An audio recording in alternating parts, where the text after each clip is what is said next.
The prophet Joseph Smith once said to his colleague, "If you live into the next century, you will see evidence for the Book of Mormon come forth in droves."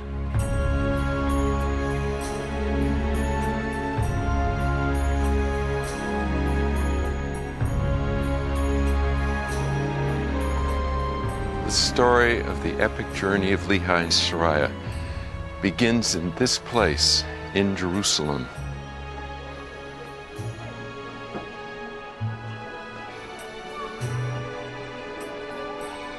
The time of Lehi, the original city of Jerusalem, which was just one hill surrounded by a wall that David and Solomon built. It's a city Lehi could have walked the streets and seen lots of people that he knew every day.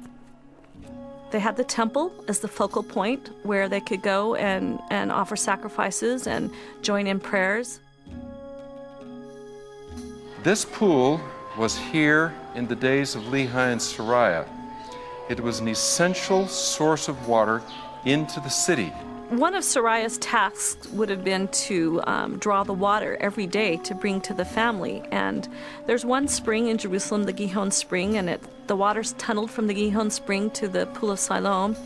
He and Sariah would have known this place. They'd have visited it. It might have also been a place where she would have encountered people talking about the things her husband was doing and saying.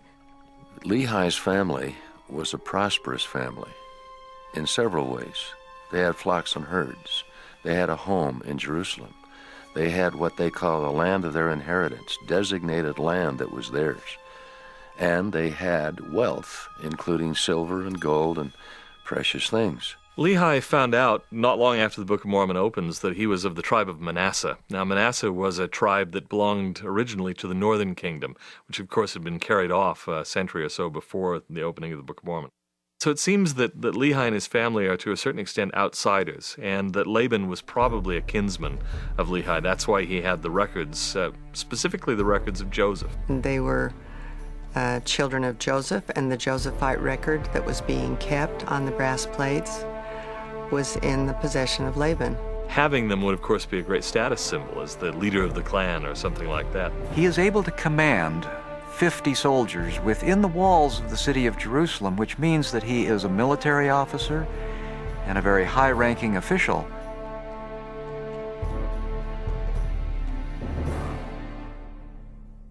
Jerusalem was going through a really difficult period at the time of Lehi. Although Jerusalem, in terms of size, political power, and military strength was not too big, in terms of its significance in international affairs, it was quite an important city. The kingdom of Judah was caught politically between not just two empires, but really three. The Egyptians to the southwest, and then the Babylonian Empire, which was rising, the Assyrian Empire, which was dying. And so there were parties and factions in Jerusalem saying, well, the safety of Judah would be most assured if they threw in their lot with the Egyptians, or on the other hand, that they should forget about the Egyptians, go with the Babylonians. Some felt that they ought maybe to stick with the Assyrians. The fundamental political problem of Judea is that of a small country wedged between major superpowers who are at war with one another, and that this country is the battleground. So you had the factions within the city of Jerusalem jockeying for position. Jerusalem was caught in the middle, and it was very difficult for them to know where their alliances should be placed. So it's a very unstable, very chaotic, and very uncertain situation. Judah's under threat, and they know it. They just don't know which way to react. And if they don't make the right decision, chances are they're going to be destroyed. And of course, they made the wrong decision, and they were destroyed. The time of Lehi, we have several prophets that are all operating in the same time period. Among those who were Lehi's contemporaries were Zephaniah, Nahum, Habakkuk, and of course the most famous, Jeremiah. There's reason to believe that Lehi may have known Jeremiah personally. All of his ministry was spent in the city, and that's where Lehi's early ministry was spent as well. Included in the number of contemporary prophets were the youths who once lived here and moved to Babylon when the Babylonians took captives. They included Daniel and Ezekiel, both of whom had grown up here in their earliest years. but lived their adult lives far from here in Babylonia. I like to think that the young Daniel and the young Ezekiel would have known Nephi. The city of Jerusalem is a fairly small place. We estimate about 25,000 people. The picture that we get of Jerusalem society on the eve of the destruction of Judah is one of idolatry. That's one of the most common threads in Jeremiah, that people are worshiping any number of other things besides the one true God of Israel. There were several theological changes that were going on in Lehi's day. One of them, I think, was a tendency in some people's minds to want to elevate law above prophecy and the following of the Spirit. We see Jeremiah also hoping that there will be a new covenant written in the hearts of the people. They were performing the outward performances of the law. They were doing their sacrifices. They were keeping the Sabbath day, doing all the things that were easily seen. There's immorality, a great deal of immorality that's going on there. And Jeremiah and Lehi both seem to fulminate against that these people are not living the commandments that they were given. They just didn't keep the law of Moses as they had it at all. There's a great deal about social injustice in Judah, that you had an arrogant ruling class linked with Egypt in a lot of ways. In this sense, Lehi is a very interesting figure because he has those links with Egypt. It's clear that he does. His family comes from that kind of upper crust background. He's got money, he's got the proper education. But unlike other people of his social class, he rejects the reliance on Egypt. And that's what's really striking. They were ignoring the widows and the orphans. They were downtrodden the poor. They weren't sharing of their substance. They're focused on their riches and forgetting God, not living the spirit of the law that was given to them. Lehi's prophecies consisted of two main thrusts. One had to do with the destruction of the city, if people did not repent. The other, of course, had to do with the Messiah. Both parts of his message made people angry. Lehi would be saying, in effect, it's hopeless. The Lord is not going to intervene on your behalf. You have sinned. If you repent, you might be saved. But they say, what do we have to repent of?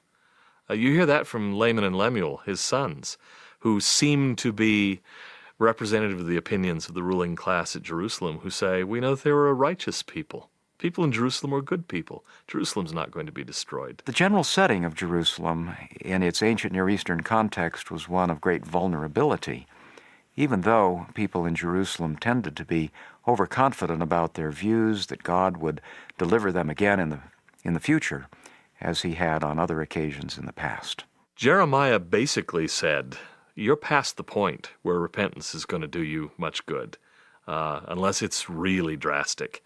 The Lord has forsaken you, and you rely upon the physical temple to protect you, but it's not going to. The Lord is going to let it go. The Lord is going to allow you to be punished. Lehi was called in 597 BC and began to preach in the first year of Zedekiah's reign. People opposed him. Finally, the pressure on him, the threats against his life, were so dense, so thick, that the Lord asked him to leave. In the end, Lehi only had one way out. He couldn't go to the north or the east, where Babylon was. To the west lay the Mediterranean. To the southwest was Egypt, and that hadn't worked for the prophet Urijah, who had fled to Egypt before and had been extradited and brought back to Jerusalem and executed for prophesying against Jerusalem just as Lehi had done. The only way out was to the south, into Arabia.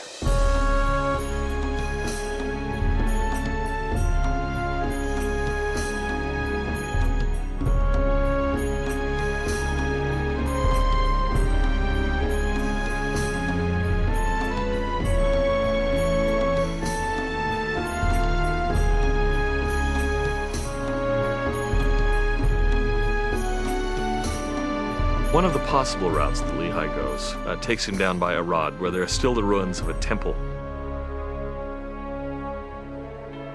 Contrary to what scholars have said for many years, that the only temple, the only place of resort where these offerings were acceptable was in Jerusalem. We now know that there were temples elsewhere. This was a functioning sanctuary in the city of Arad. It was first commissioned in the days of Solomon. And in front of me here is the outer courtyard. Behind me is the holy place, and beyond that is the Holy of Holies, which is flanked by 2 incense altars. Many people have been surprised by the fact that Nephi builds a temple in the New World when he gets there, saying that no devout Jew would ever build a temple outside of Jerusalem. Well, as a matter of fact, devout Jews did build a temple outside of Jerusalem, more than one, and Lehi and his party may well have traveled right past it. One of the important pieces of the Mosaic Law was the fact that one had to be at least 3 days' journey away from the sanctuary in order to offer a sacrifice.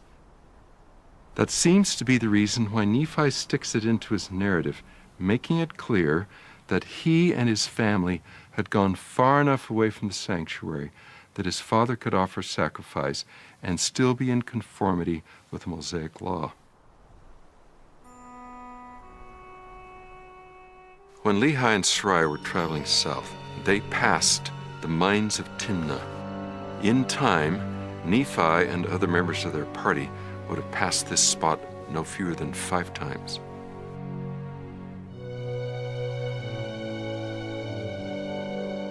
The mines here at Timnah are among the oldest in the world. We know that the Egyptians operated these mines, the famous pharaohs, Ramses, Seti, Merneptah, and others. These mines were operated by the Kingdom of Israel, hence the reference to King Solomon's mines. Those mines had been operating for probably at least 1,000 years, maybe more, before Lehi's time. The mines of Timnah are very, very important. They indicate that the metallurgical activity, metalworking, was a big deal in ancient Israel, had been for a long time. Undoubtedly, these mines and smelting operations were in full bloom at the time Nephi traveled through this valley.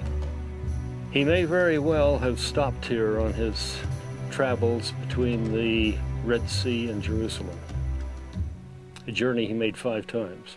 Nephi, living in Jerusalem, would have been aware of the different quarters of the city where the craftsmen were, and he may very likely have been apprenticed in metallurgy. It may have been that Nephi was able to study, learn, and work ore, maybe as his assignment within the family. This allowed him, of course, to make metal plates and to write on them. He says, I made the plates that I'm writing on. Therefore, we know he was a metallurgist of some ability. There can be no doubt that Nephi was an appreciator of fine metal work. That was the first thing he noticed about the Liahona, was its fine craftsmanship. He takes the time to tell us what the sword of Laban looked like, so he was impressed with beautiful metalwork. And in the midst of slaying Laban, he took the time to, admire Laban's sword. When he gets to the New World, he sets up making swords, and they're using the sword of Laban as their model. If they did have metallurgical connections, that might have dictated the direction they went. It would be a known route. It would be a place they knew about. If you do metalwork, then you probably know the mines of Timnah at that period. There's no way I think you can avoid the notion that Nephi had an interest in, a talent for, and worked metal.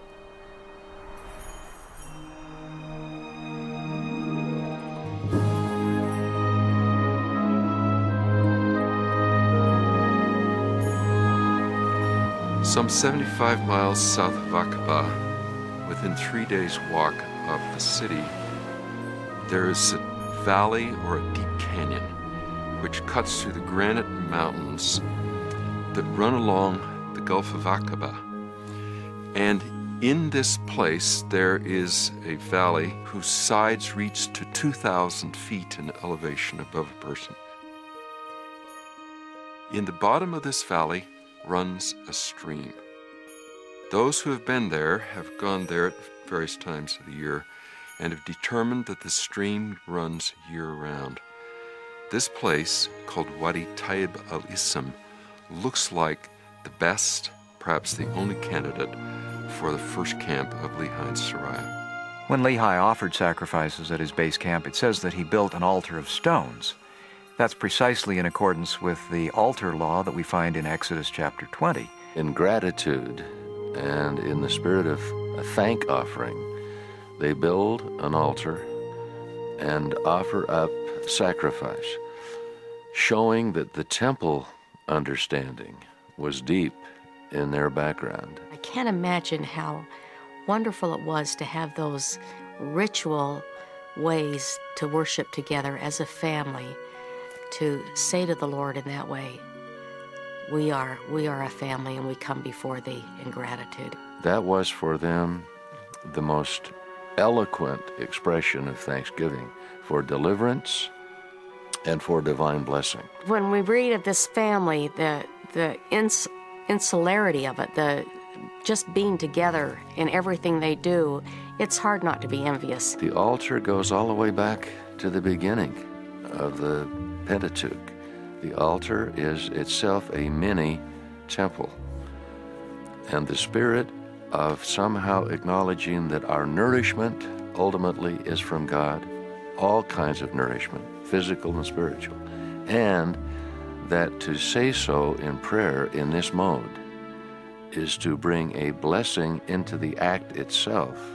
And then the partaking is not just an eating, it is a feast which memorializes the power of God and which is attended by His Spirit.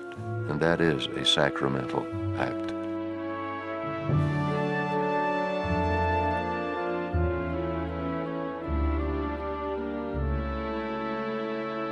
One of the reasons that Nephi and his brothers go back to get the brass plates is so that they can have a written record.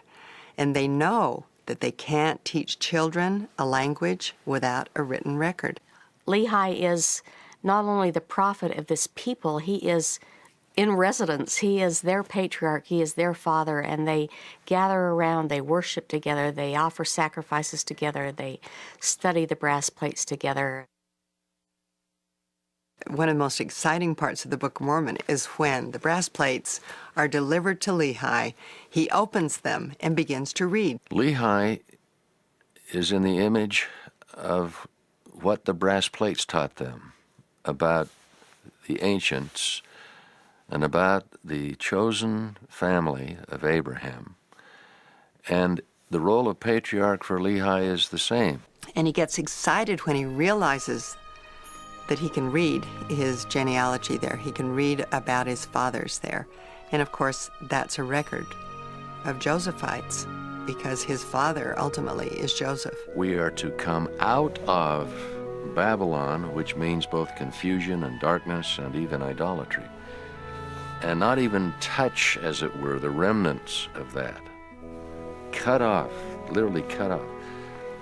That combines with the symbolism of a kind of rebirth, and that's what was happening to the family of Lehi and Sariah.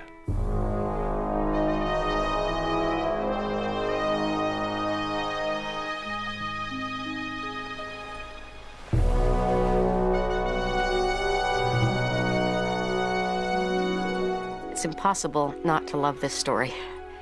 For one thing, Nephi begins his record in the very first sentence by putting himself in the context of a family. We women are used to having to put ourselves between the lines of the stories. But in this story, we're right there, more obvious than in many stories in the sacred scriptures. Sariah is named, we see what she's doing, we even hear her words from her own mouth several times. Men had power and women had influence. And so the women perhaps were not vocal in public about what they felt and thought. But in private, their husbands paid attention to them. Women's role would have been essential, and she would have had to manage somehow to put together food, for example, during that trip. This is not an easy thing. Nephi might have gone out hunting, but she would have to be prepared to cook whatever he brought back. She would be managing a lot of the domestic details, and there's a great deal to manage. Just providing bread for a family in that time period, sorting the grain, cleaning it, parching it, milling it, making the bread, baking it. For a woman around 600 BC with about 6 dependents would have been at least 3 hours a day just to provide the bread. We see a constellation of family that is so recognizable from our own lives that we just vibrate to it. In a sense, we're all Lehi's family because we all have tensions in our family and we all have struggles over who's going to be in charge and what we're going to do and what the goals of the family are. And we see this reflected quite nicely in the Book of Mormon. It's a real family. We see sibling rivalry, we see tension, and we can imagine what that does to a mother. I think she had the pressure of maybe possibly being a mediator between her visionary husband and her sometimes defiant children. I imagine that the moment Lehi told her about what the Lord had instructed him to do, she anticipated what this would do to her family. The dynamics in the family are really interesting, that the loyalty of the two oldest sons, Laman and Lemuel, seems to be much more allied with that of the ruling class in Judah than with their own father. And they see him as a kind of class traitor. But it's also a microcosm of Judea as a whole, because within Judea you have different attitudes towards prophecy, the Lord, the scriptures, the temple, all of these different things. When they first leave Jerusalem, they're leaving their inheritance. And they, the oldest, Laman, is the birthright son. He's the one that would receive a double portion if he were staying. They weren't convinced it was wise to leave their possessions. They weren't convinced that Jerusalem would be destroyed, and they weren't convinced there was a better place to go. But you also see another characteristic of Middle Eastern families, and that is the loyalty to the father. Laman and Lemuel did not want to go on this journey. Even though there were rebukes, voices, and even angelic appearances, they soon could brush that aside. I think what you see in Lehi is a very wealthy person living on the outskirts of Jerusalem who has two older, spoiled sons who've grown up quite comfortable in Jerusalem, and they are looking forward to the day when they will inherit all that property. And yet they went with their father because of loyalty to the father is absolute in the Middle East. They take out their anxiety and their animosity to their father on their brother Nephi.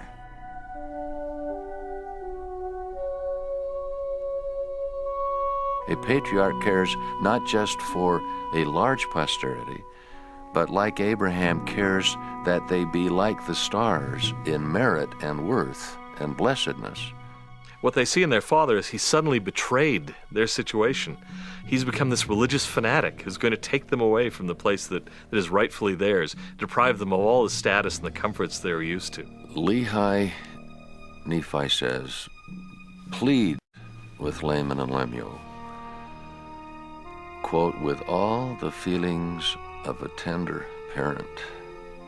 The thing that's heartbreaking to me, and women I know who have children like Laman and Lemuel, often take great comfort if they still have a loving relationship with family members. They will say they've left the faith, but we still love one another and we still have a good time together. And there's great comfort in that for the women, but Sariah never even had that. And that breaks my heart for her.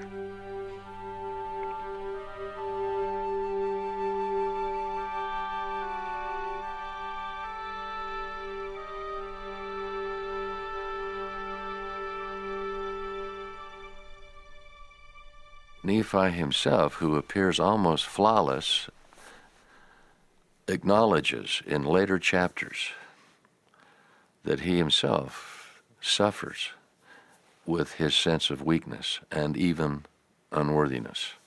You can't help loving Nephi for his courage and his obedience and his devotion to God. The struggle for fitness and worthiness and divine approval. So even Nephi has his struggles, the dynamic of the inner life. Nephi was another Joseph. I mean, Nephi was unique. Joseph had brothers who hated him. Nephi had brothers who hated him. And yet, his allegiance to God held him to the iron rod that he saw in his father's vision and in his own vision. He held that rod. He never let go of it.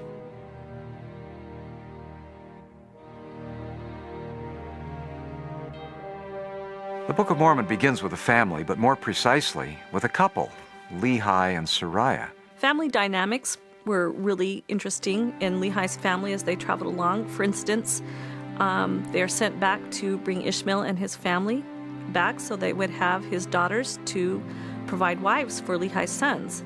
And marriage is a very, very significant event in a family in this time period. It should bring a smile that Laman and Lemuel murmured, complained about going back at all for the plates. But they were willing to go back for wives. I look at Sariah and I cannot imagine a woman's life turning upside down faster than hers did. I look at this woman who had wealth, who must have had a network of extended family, a routine of traditions and friends and whatever, stability in Jerusalem, and then to have it turned upside down within the space of so few, even months. I mean, when they go back to get Ishmael's daughters and suddenly everyone is married, she's got in-laws to integrate into her family overnight. When these sons get married, you're bringing in new members of the family, and Lehi is going to function as the patriarch of this greater extended family. In Ezekiel 16, God uses the marriage covenant as an analogy for the covenant relationship that he has created between himself and the house of Israel. Looking behind that analogy, we can see certain elements of this sacred marriage covenant as practiced in ancient Israel. It involved an oath and a covenant, a washing with water, anointing with oil, clothing with embroidered cloth, and with linen garments, and a crown being placed upon the head of the bride. The party of Lehi have shown their fidelity to the Lord's commands. They've now gathered together. The two families have been joined, so they're now ready to become a traveling party who will rely on one another to survive. With the Lord's help, most visible in the Liahona, or this little compass, they set off. Nephi says that they crossed the river Laman. In a way, it becomes a symbolic divide. They will never again return to their home in Jerusalem. By the days of Lehi and Sariah, there was already a thriving incense trade. Lehi, when he left Jerusalem, seems to me to be following the reverse incense route. If the premise is correct that Lehi followed the incense route southward along the Red Sea and had that knowledge of where to go, then he probably acquired that knowledge either from personal experience or by communicating with merchant communities from South Arabia or other parts of the region. The name Lehi is actually a name that you find in South Arabia. In fact, a number of kings are called Lehi Atar. So there's some clues, I think, in his very name that he may have had some earlier contacts with the area. Lehi would have had to travel on that, but not necessarily exactly the route that everyone else took, because there were multiple possibilities within the constraints of the water resources available. It seems to me that Lehi must have had some familiarity with the local culture before in order to make this journey. Along the incense trail, there were oases where there was water. They could not have traveled without water. The desert was full of bleached bones of people who'd failed to find the next watering hole. And so you wanted to go along that trail, but it wasn't clearly marked. You just knew there was a sort of general route you had to follow. Travel in Arabia is intimately linked with water supply. Without water, you are going to die. Therefore, you have to travel along routes where water supplies are available. You need always to have somewhere a well or a small creek where you can get water. It was a matter of life and death. The wells were far apart, and so it would take a particularly robust person or persons to make the journey. As they go, it seems as though they begin along the coast of the Red Sea, but eventually they had to come through the mountains. We don't know whether they went through one of the established passes or whether the Liahona led them some other way.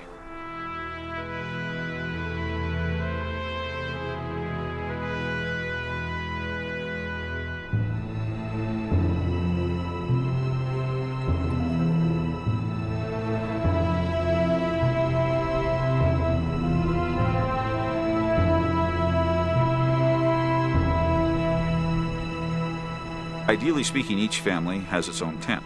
And when the sons get married, they're given their own tent. The technology of tents of goat's hair was probably exactly the same in the time of Abraham, and of course during the time of Lehi. Tent living in traditional Bedouin societies has been a very kind of stable lifestyle, because through trial and error over the centuries, the Bedouins have discovered the best way to do this. The tents that are mentioned so often when Nephi says, "And my father dwelt in a tent," were, I would think, very similar to the tents of Bedouin today. The way they made tents was kind of interesting. You would weave generally camel's hair or sheep's hair. On these, you'd weave these long panels of cloth and then sew them together into tents. So as the travel progressed, the women would be weaving on these small little looms, creating these big strips of cloth that could then be bound together, tied up, and make new tents.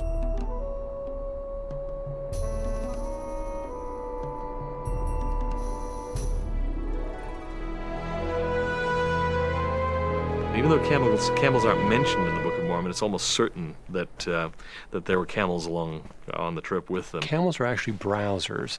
So the difference here is that they don't require a lot of grass. They don't require a lot of vegetation growing on the ground. The other unique quality about camels is that they can go long distances between feedings, so they don't have to eat every day. The hump of a camel is mostly composed of fat, not water. That allows them to go long distances without a lot of food.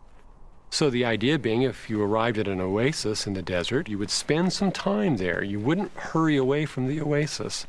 You'd spend some time and you'd fatten up your camels and water them well and rest yourselves for a period of time, and then you would make the jump to the next oasis. Most of the food and water that Lehi needed would probably have been obtained through their own efforts. The sons of Lehi enjoyed a lot of success as they traveled in hunting, and mountains would have provided the cover. Along the road, there were a lot of animals, especially ibexes, goats. They will get a lot of sheep. Of course, the Arabs used to eat camel meat. One of the most daunting landscapes on earth is that which we find in the interior of Arabia. Lehi and Sariah were dependent on the Lord to bring them through.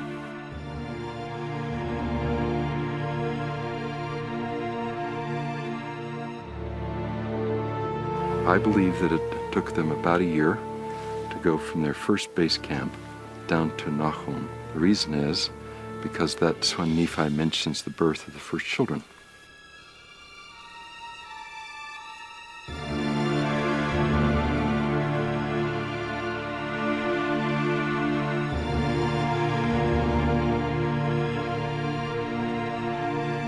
As I read the text of the Book of Mormon, I suspect that Ishmael was already ill, or had been experiencing ill health. That was one of the reasons why the family stopped from time to time to rest, to gather themselves, gather their strength, and then move on. During the frankincense trade journey, I suppose that quite a number of people will die, because it was a hard journey, definitely. It wasn't an easy journey. And when they die, they will carry it to the nearest place possible. Ishmael makes it this far south, but Ishmael finally passes away. In Yemen, like in many ancient civilizations, they used to respect the dead very much. They'd have buried Ishmael here to great mourning. One of the reasons the people felt to mourn is because he was an Israelite, and to be buried away from his home was something of a loss. The areas to bury were known along the frankincense route. I am sitting in Nehem burial ground that was discovered in 1994. The people who passed through this area and died, they will bring to this burial and buried here, whether they were Yemenis or foreigners from the north from Mediterranean and from someplace else. They are like small hives or small graves, mounds. And this area, where is the burial ground, is belong to the tribe of Nehem. It's certain that this place had a name before they arrived, because Nephi very carefully writes the passive, the place which was called Nahom. This is the area of Nehem. This is the land of Nehem, and also the area of the tribe of Nehem. The spelling in 1 Nephi 16 is Nahom or Nahom, which has something to do with comfort. In ancient South Arabian, the letters NHM have to do with stone cutting and may possibly refer to the kind of work that the people of this tribe did. The name is supposed to be coming from the root Nahama. And Nahama in ancient South Arabian language means to cut stone. We have to imagine what happened when Lehi and Sarai and their party heard this name after the death of Ishmael, that it meant something to them, and they preserved it in the text. The Yemenis have excavated a number of cemeteries in that region, including some that contained mummified remains.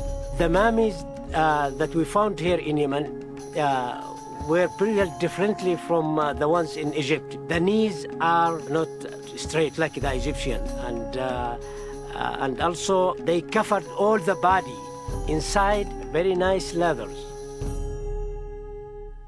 The finding of Nahom strikes me as just a tremendously significant discovery. The gazetteers of Joseph Smith's day listed no such place. What it really is a kind of prediction by the Book of Mormon of something that we ought to find. Now, the chances of finding that exact name from that exact time in that exact place by random chance are just astronomical. And to find it in the right location at the right time is a really striking bullseye for the book. And there are those who say that the book has no archaeological substantiation. That's a spectacular substantiation right there, it seems to me.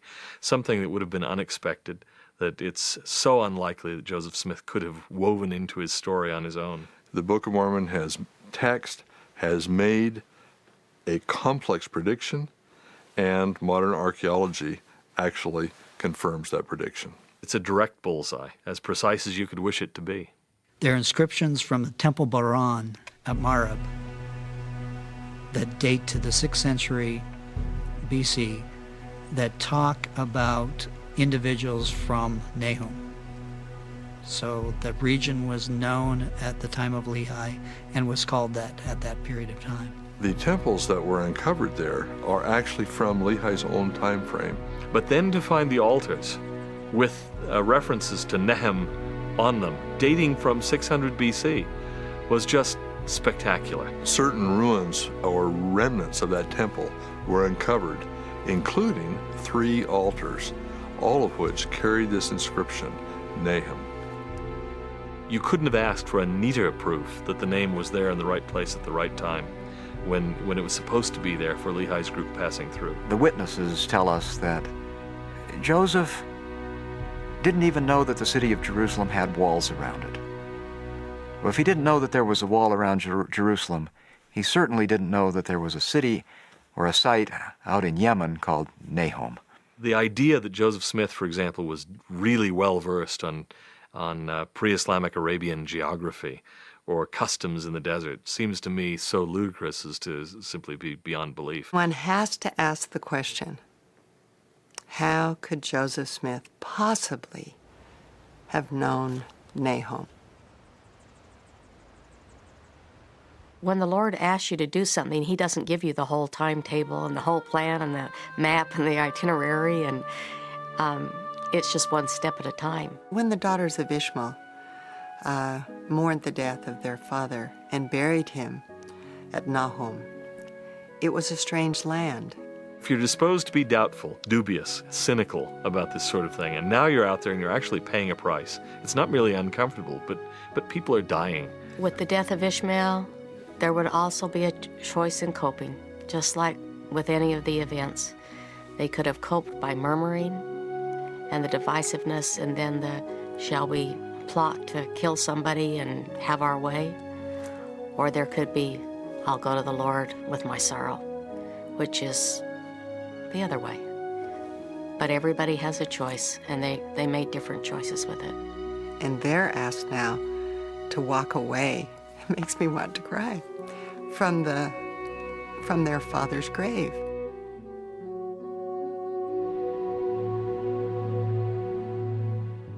Sometimes we need to look at it, if we can, from the standpoint of Laman and Lemuel and the children of Ishmael and so on. It's very easy, sitting comfortably as we do, to say, well, they shouldn't have murmured. They should have understood.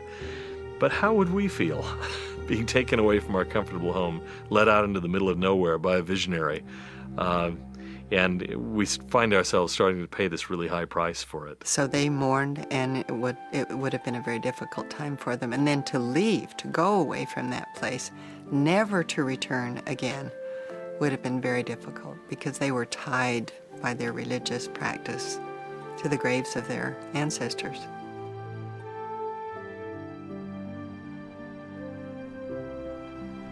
One of the most intriguing geographical notes that Nephi makes in his narrative of the movement of his family through this part of the world has to do with Nahum, but it also has to do with the eastward turn. It seems as though his note about the eastward turn tells us, one, that his family is traveling along or shadowing the incense trail, and two, that he knew about this turn. From the Nahum tribal area eastward, the family will run into Moab. That's where they'll come. That's where all the roads are going. And they would come to this grand city. In antiquity, Moab was one of the most important cities in the world. This was one of the most important stops on the fabled incense trail. Moab also became the city of one of the most famous temples known in the ancient world, the so-called Mahram Bilqis, named after the legendary Queen of Sheba.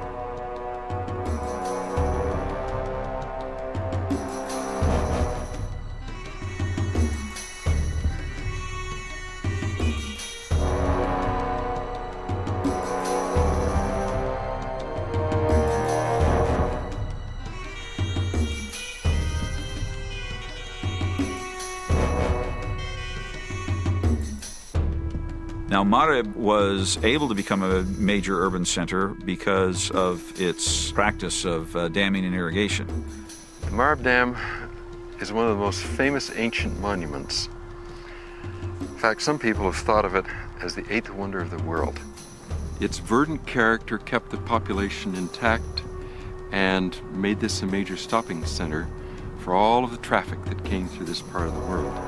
The question of whether Lehi would have gone through Moab, which would have been a major urban center at that time, is interesting because the account in the Book of Mormon doesn't give that indication. When they were far away from Jerusalem, when they were not afraid of being pursued, they thought they were safe from the political situation in Jerusalem, they wouldn't have felt so wary of having human interactions with people there. In fact, they would have welcomed it. So my bet is that they probably did go into the towns to seek supplies. I would think he would have found it difficult to get through the region without encountering anyone, though, because there's a large population. So I think he would have had to encounter some of the people living there at Moab. What would Lehi and Sarai have found when they came through here?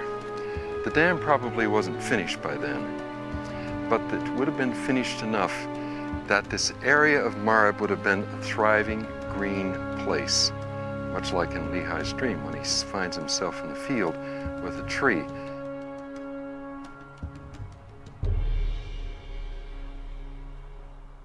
In Joseph Smith's day, very few educated people would have been aware of the civilization that once thrived in northeastern Yemen. It's interesting that we don't find accounts of Lehi interacting with anybody in Arabia. We do, however, find accounts of him knowing names of certain places that implies they interacted with other people that told them what the name of the place was.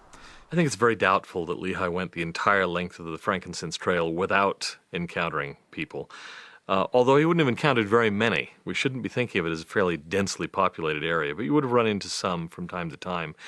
It's only toward the end of the trip that he really tries to hide. But he would have been different, and he would have stood out, as a foreigner. It's likely that they avoided contact with people as much as possible for security reasons. You pass through many kingdoms and so many states, so many sheikhs. So you have also to pay taxes, you have also to deal with them, you have to sell and buy from them. All the Arabians at this time were polytheists. There was a pantheon of gods, that is to say, a number of gods that were grouped together in kind of family clusters. Those people used to have their own god called Udu Samawi, the god of heaven. And that god was the god of caravans. There are a great number of differences between their own culture and religious beliefs and the local populations. Lehi, I think, would definitely have avoided giving anything that would have been given to another god. That would have been very wrong for him in the law of Moses.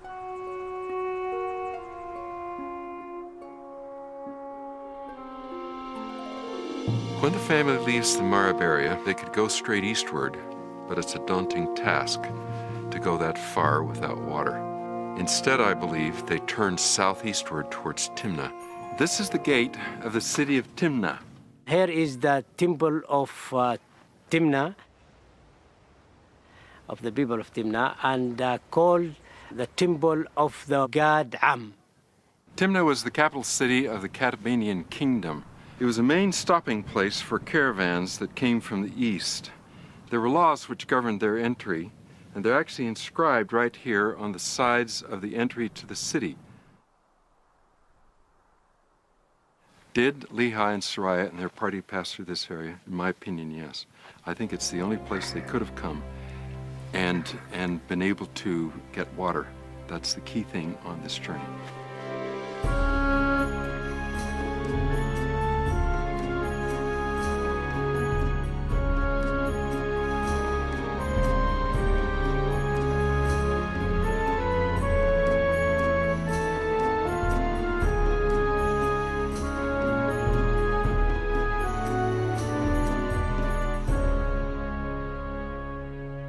This is Shabwa.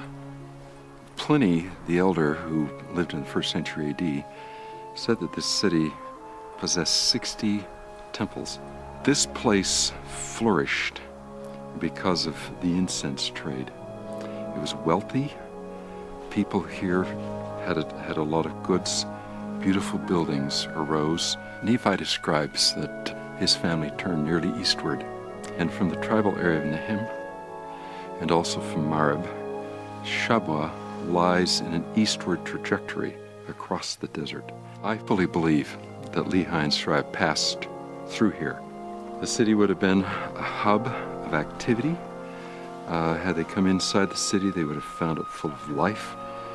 It would have offered them refreshment. It would have offered them time to sort of gather themselves, gather their strength. It was the last green place before they continued further to the east.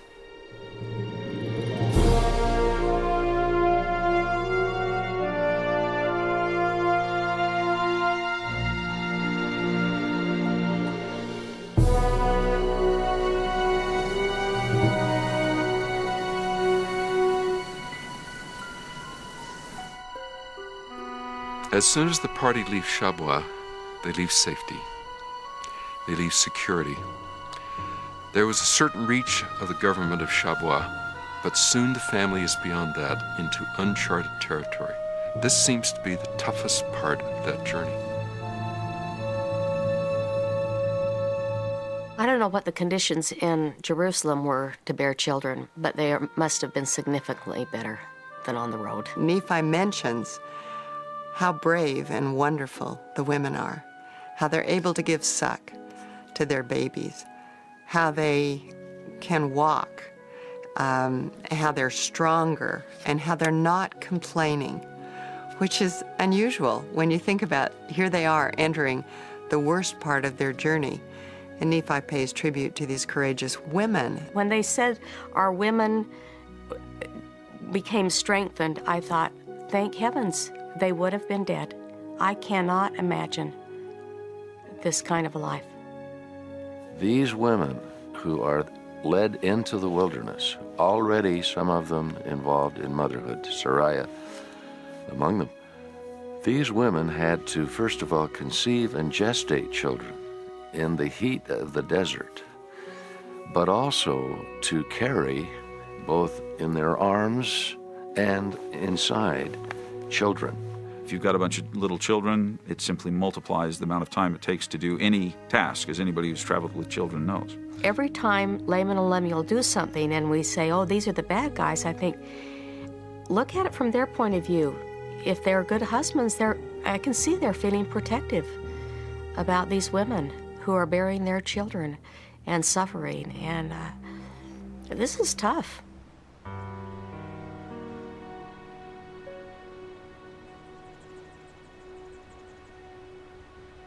Everything that Lehi and his group would have had would have been valuable to a group of people living in a very remote area that was not only slightly lawless, but totally lawless. They would have been going through a region that was entirely tribal, where there was no law, where there was no control by any government or state. These tribes lived in a state, in some ways, of perpetual warfare with one another. It wasn't always open warfare, but it was always ready to break out. And if you don't belong to any tribe at all, you're just an intruder coming through the area, then you may have no allies at all. Nobody may be on your side. And they're also looking at you and thinking, camels, goods, women, whatever it is they want, and you're a relatively small group. This is a very insecure situation to be in. A small group like his may have been subject to being taken captive and becoming slaves. They were of different religious faith, obviously, than the people that were there, and so they would have been looked upon as foreigners who would have been fair game. The one thing that kept order out there was the ability to get vengeance if someone did something to you. But Lehi didn't represent a tribe. There would be no one to avenge his death if anything happened to him, no one to avenge any theft or anything of that kind. He was as vulnerable as could be. He was traveling on his own through this terribly empty place. And at that point, apparently, the determination was, by the Lord, this is just too unsafe to risk drawing anybody's attention. You have to slip through here as unobtrusively as you possibly can. And so they don't even build fires. What will we have for breakfast this morning? Answer, raw meat. When Nephi is explaining how proud he is of the travelers, particularly the women, he describes how now they're able to eat raw meat. And it's sweet to them, he says. Sweet to them. Only God could do that. The Liahona becomes their guide. They've left the incense trail, and now they're on their own, going through what is called now the empty quarter. They're going in an area that no one in his right mind would have gone. It's this space in the Arabian desert. Out in a wilderness where you can barely survive 4 or 5 hours without water.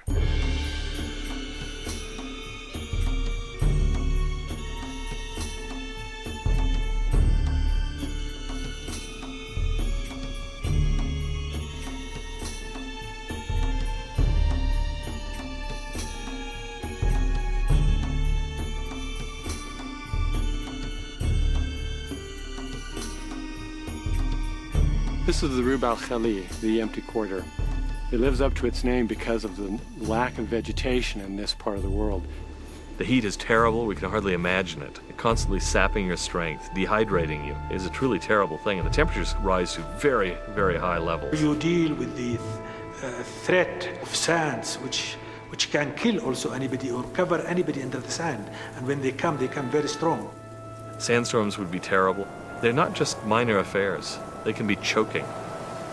I can't imagine anything that would be more stressful to deal with as you curled up next to a camel with your cloak over your face and tried to wait it out. The reality of an environment that is always there, always hostile, is something that is so hard for the modern reader to appreciate, but constituted the basic reality with which Nephi and his family struggled day after day. Instead of the journey being encouraging in that it gets easier, it gets harder.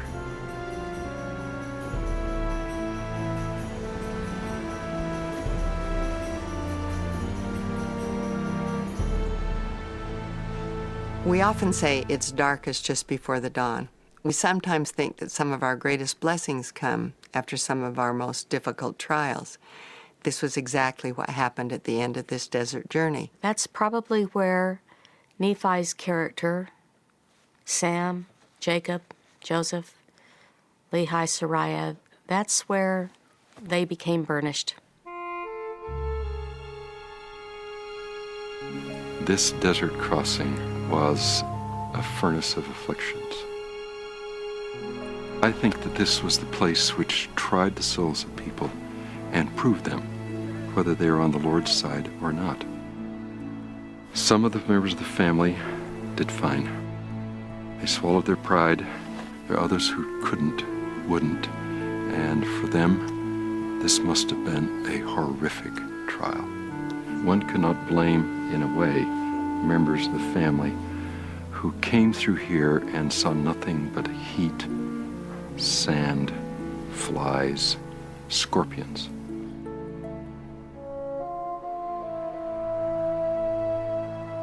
Yet, for those who would pass it, who had passed the test, God had formed them in his crucible, had shaped them and molded them so that they are ready to begin another people of God.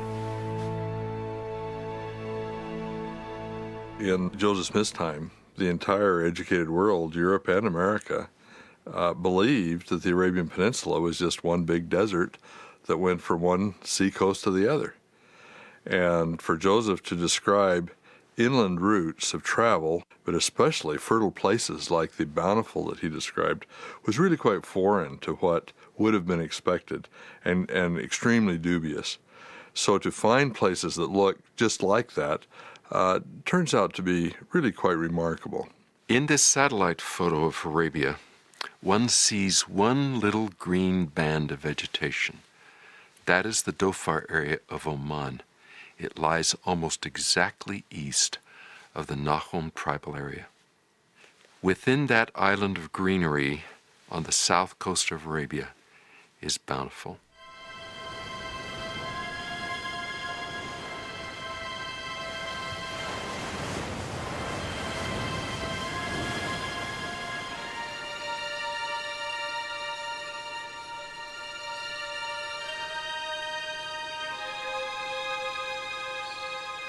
The Dhofar region of southern Oman is unique on the Arabian Peninsula in that it has tropical monsoon forest. A unique feature of this part of Arabia are the rains or the mists that come during the summer season. Off the coast of this part of Arabia, there's a fairly cool body of water being pulled up to the surface. The monsoon winds coming across the Indian Ocean pick up a tremendous amount of moisture. And so by the time they reach the inland, the mainland part, they are very moisture laden and very, very heavy. And consequently, they don't get a lot of altitude, and so they build up along the escarpment, or this big bluff that runs along the coast. As it hits the mountains, the mist cannot go up and over the mountains because of hot air blowing from the interior, the Rub al-Khali of the desert, outward. So the mists are blockaded, and they stack up against these escarpments, dropping their moisture load. In contrast to the green of these hills, just a few kilometers to the other side is the interior desert, and ultimately the Rub al-Khali, the dry desert. It's just absolutely isolated, with the desert behind and the ocean on the other side. There is nothing to the east or to the west that compares with it. This is truly an island of tropical vegetation in the whole of the Arabian Peninsula. When you look at the southern coast of Oman through that Dhofar area, there's a small handful of places that conceivably might have been a Bountiful, but only 2 of those stand out as reasonable possibilities. On the east end of the Dhofar, we have Korori. On the extreme west end of this is Wadi Sheikh. This is Korori. It takes its name from the bay which is behind me, called Kor in this part of the world. It's attractive for a number of reasons. For one thing, there's a deep port, as it were, a place where one could build a ship out of the wind, out of the heavy surf of the monsoon season. In my mind, of these 2 possibilities, the Wadi Sheikh meets Nephi's Bountiful description even better than Korori. A wadi is where a river comes out to the coast through the mountains. When you come down that wadi, that is just desolate. I mean, the rocks stand out much more than any of the plant life. And then, just like a line was drawn across the wadi, all of a sudden you have green growth. What they would have seen were green forest carpeting the hillsides, the mountains surrounding the coastal plain. This would have been just an amazing sight to someone that had spent 8 years in that empty quarter of the Arabian Peninsula. Coming into a tropical forest, it had to have been astonishing to them.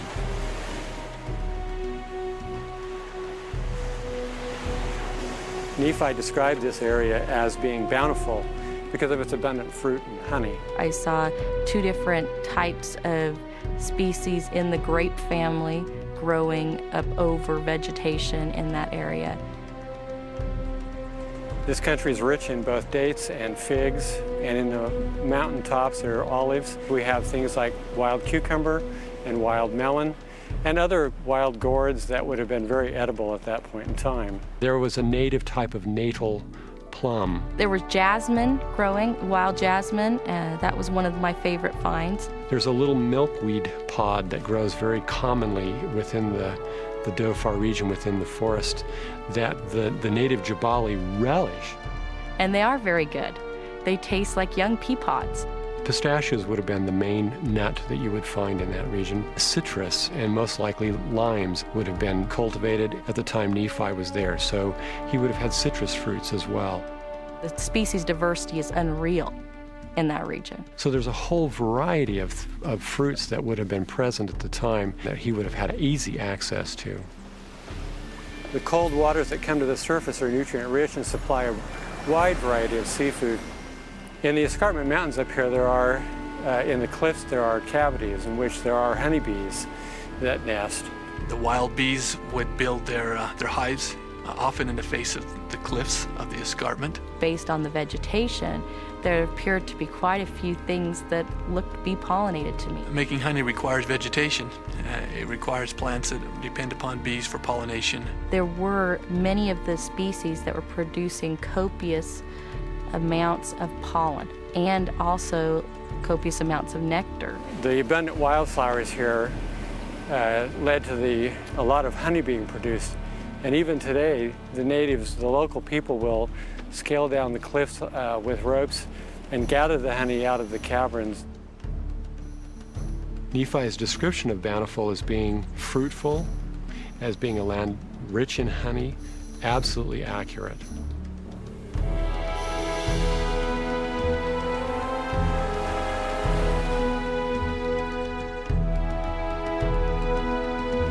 Twice in chapter 17, Nephi mentions this mount where he goes to pray.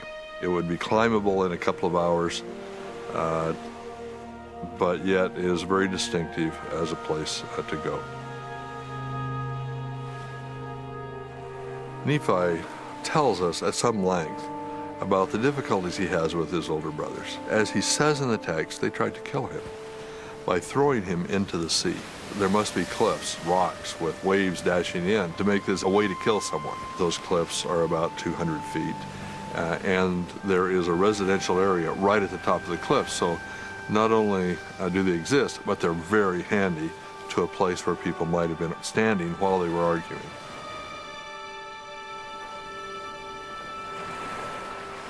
Bountiful was not the end of the journey. We don't know how soon the Lord came to Nephi, but it's clear that he wanted them to go farther, which now brings Nephi to build a ship. The ships that we know that they were using at the time in the region are most likely to have been shallow draft vessels that were used just for going along the coast, rather than deep draught vessels that you would use in the open ocean. One of the clearest indicators of shipping along the southern coast of Arabia comes in the form of cave paintings. Because of the writings, ancient writings existed close to the ships and to other paintings, we don't think it is less than 2,500 years old. 2,500 years ago, these things were painted there. We have to remember that in the time of Nephi, that most of the trading was done by sea. We know that the Lord showed Nephi how to build the boat, but he may have had some previous knowledge of boat building by observing boats that were being built along the coast of Israel, or possibly boats that were being used on the Red Sea. So Nephi would have seen the types of ships that they were using there, and obviously he built a different kind of vessel. Now we must recognize that Nephi had some shipbuilding empirical knowledge. He must have seen ships being constructed on his journeys.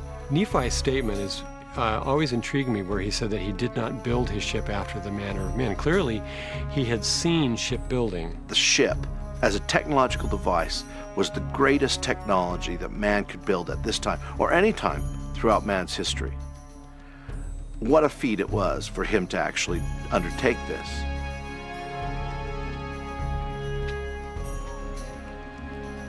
When Nephi was commanded to build a ship, he had only one question. He asked the Lord where to find ore with which to build tools to make the ship. There are no sizable deposits of any metals in the Dhofar region of Oman. There's no documented occurrences of copper or any kind of ore in southern Arabia along the coast. So he definitely would need divine guidance in terms of, well, where do I go? There's really only two places along this coast, this large area here, and another small one near Wadi Sheikh, where there is really any iron ore at all. It seems to me that he knew what to do with the ore once he found it. We have veins of iron ore coming up through the metamorphic rock right to the surface of the ground. And so collecting it would have been no problem at all. The unique thing about this deposit is that it's come from so deep and it's very well exposed on the surface. What makes it unique is that there is very soft, pulverant limonite, which is iron with a little bit of water in the structure, and then there's also iron carbonate.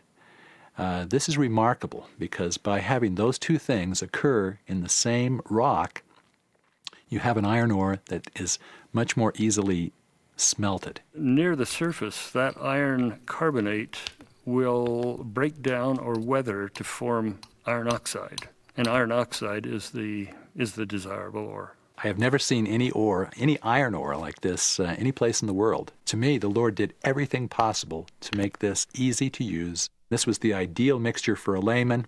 You just have to go dig it up with your hands, and it's ready to go.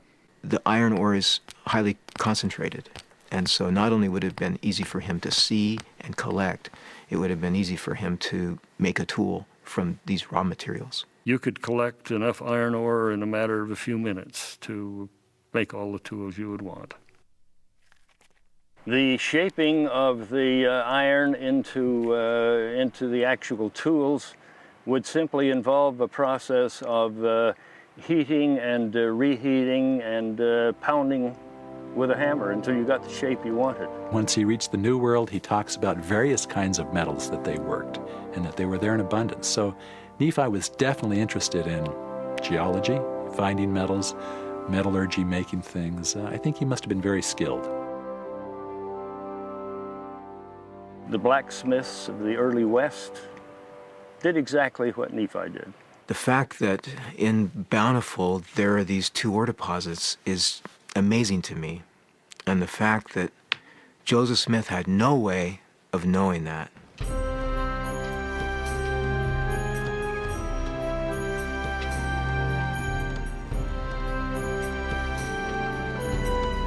the question naturally arises about timbers for an ocean-going vessel. They have to be tough, they have to be strong. Nephi does say in his narrative, after he mentions timbers, he does say, we went forth. So it leads me to believe that they actually went up into the forests surrounding woods, and that's where they selected their woods to use in the ships. In this region, however, there is a unique group of trees that are often referred to as umbrella trees that grow quite tall with a straight trunk and have long been known as a source of timber for the local people. There's lots of different kinds of acacia that grow there, and it's a very, very strong wood, and would have made excellent wood for the ribs. The forest itself is not terribly tall. Most of the trees stay fairly short, but other trees such as boskia or alania or other trees such as that would have potentially provided fairly sizable timbers. The timbers then necessary to work the rest of the ship would have been readily available to him in the mountains and forests of the Dhofar region. We know more about what Nephi's ship was not than we do of what it was, because of this phrase, not after the manner of men. What does that mean? Does that mean that the ships that were built in Egypt, the ships that were built in Greece, the ships that were built in Arabia were not going to be copied? There's a clear indicator in the language of chapter 17 of 1 Nephi that Nephi received a vision of his boat, of his ship. Naturally, Nephi has the advantage of the Lord's instruction, certainly in overall design, maybe even in building techniques. What finally took Columbus's ships across the Atlantic was a deep, tall hull. The deep, tall hull had to be built skeleton first. This was not done regularly at the time of Nephi. Is this what Nephi means when he says that he did not build it after the manner of men? The manner of men were building the hull first and then adding the skeleton. Building the skeleton first would have meant that Nephi's ship could have been taller and also deeper into the water. That Nephi, in fact, turned it around and built the skeleton first and then added the hull. This, in fact, would be the innovation. All of the ships that we see in the region during this period have either a single or dual rudder systems that run down the side of the ship near to the stern. The rudder was of huge importance while sailing over open seas, because it was the rudder that would be used to tack the vessel to pick up wind, or in fact to get the vessel out of danger if a squall was to come up all of a sudden. If you did not have good, efficient rudders, the ship would founder. When we look at Nephi's ship, he must have had the dual rudder system. A single rudder would not have been able to control a vessel on the open ocean. Nephi mentions nothing about the sails themselves. He does tell us that he sailed the vessel, but he mentions nothing about these sails. So probably they were not different. They did not have either the curious workmanship or the difference that he prescribes to the vessel itself. Nephi's vessel must have had a large rectangular sail. There's a small dwarf palm that grows here in these mountains that makes a very fine, excellent cordage. One of the unique features of that particular type of rope is that, unlike other ropes which degrade when exposed to water, the dwarf palm rope actually strengthens and toughens when exposed to water. Book of Mormon scholars have often talked about how large this ship had to be. Space is a modern luxury. We know that pre-modern peoples did not have the concerns about space that we do. We focus on the idea of time, of speed, of space, luxuries, in fact, to pre-modern peoples. Pre-modern technology was much more utilitarian. And so the notion that you needed to have a large amount of space for a family or a person was simply not the case. I feel that the Nephi ship need not have been longer than 35 or 40 feet. How long might it have taken? Minimum 2 to 3 years. We know that Nephi never doubted when the Lord came down and told him to build a naval vessel of this sort. We know, however, that his brothers were full of doubt. Certainly, they recognized that Nephi was not a trained shipbuilder. At the end of the project, everyone was impressed, including and especially those who resisted helping Nephi early on. We do know that at the end, that Laman looks at the vessel and goes, wow, that's pretty awesome. You've done a pretty good job. And for a compliment from his brother, that must have been a pretty impressive vessel.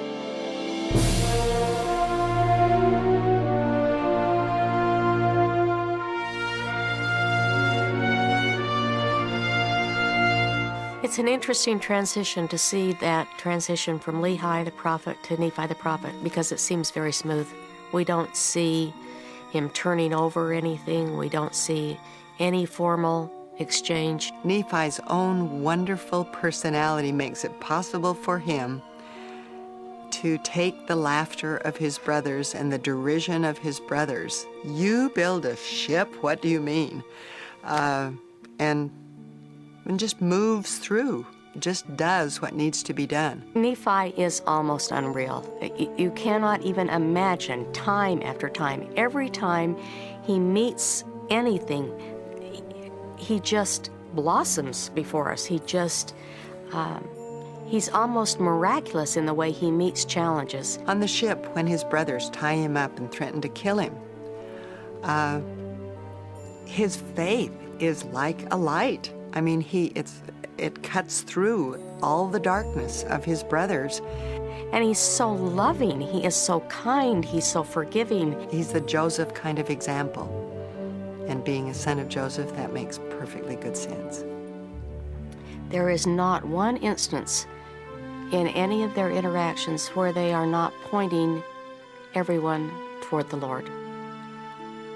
That Nephi is not asking them to follow him. He's asking them to follow God. Lehi is not asking them to follow Nephi. He's asking them to follow God. After we get over the simple awe that anyone has that Nephi could have built such a technological device with such limited knowledge, then we have to make him the captain of the ship. We have to actually say, okay, Nephi, now you have to sail the ship. You have to be the captain. No one else on there knew how to sail it. Nephi did. Nephi's bravery is something else. His knowledge of this becomes something significant and no doubt divinely inspired.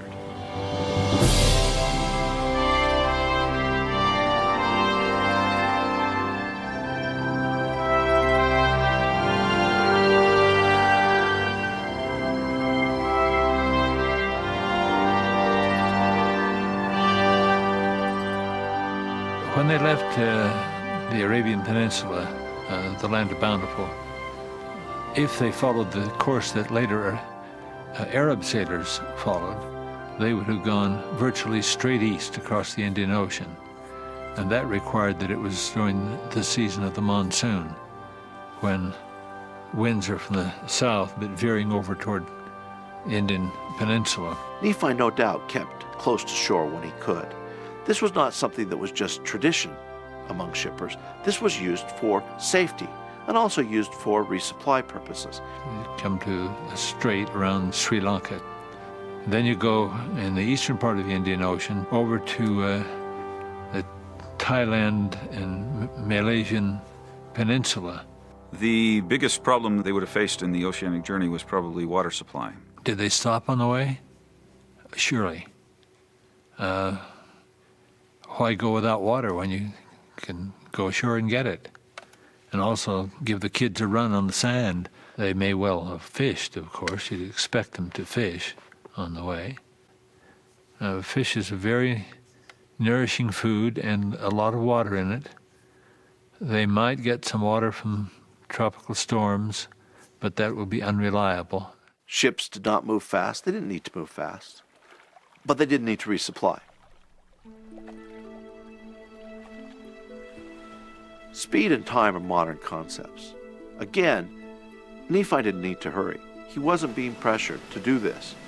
The voyage could have taken quite a long time. The distance is long, and it's made even longer by going along the coastline and not in a straight line. But the necessity for speed was simply not there. The place where the westerly winds caused by El Nino would go would be south of the equator. at least mostly. Hawaii is too far north. Fiji, a possibility. New Caledonia, a good possibility to the south of Fiji. And over to southern Polynesia, the Cook Islands, Tahiti, or some of the associated islands. Those are likely. And then he has to make the jump to the New World. And that would have been the most frightening part. That's when the bravery, and that's when the seamanship comes in. There's no island to seek refuge.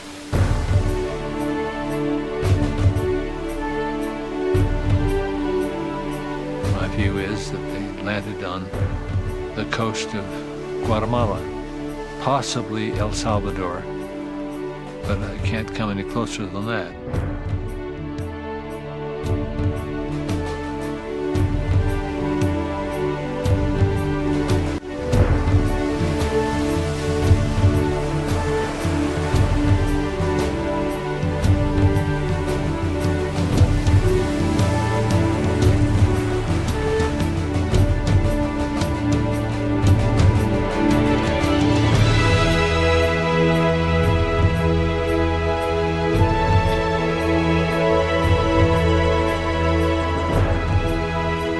First moment of arrival must have been glorious.